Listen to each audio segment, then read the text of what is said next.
حضرت عبداللہ ابن عباس رضی اللہ تعالیٰ عنہما نقل کرتے ہیں، امام طبرانی نے موجب الاوسط میں اس روایت کو نقل کیا ہے، حضور صلی اللہ علیہ وسلم نے ارشاد فرمایا کہ قبر میں میت کی مثال ڈوبنے والے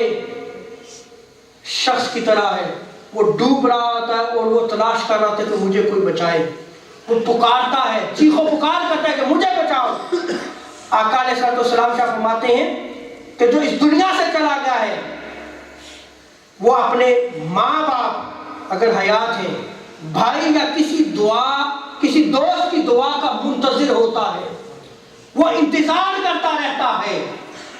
کہ کوئی میرے لیے جو ہے وہ دعا کرے۔ آقا علیہ السلام ارشاد فرماتے ہیں جب اسے دعا پہنچتی ہے تو وہ دعا اسے دنیا و معافیہ، دنیا کی ہر چیز سے زیادہ محبوب ہوتی ہے، پسند ہوتی ہے۔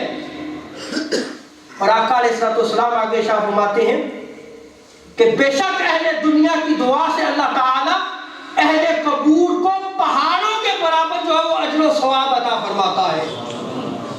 پہاڑوں کے برابر اجر و ثواب عطا فرماتا ہے۔ اور آقا علیہ السلام فرماتے ہیں کہ مردوں کے لیے زندوں کا بہترین تحفہ یہ ہے کہ ان کے لیے استغفار کیا کرے، کیا کیا کرے؟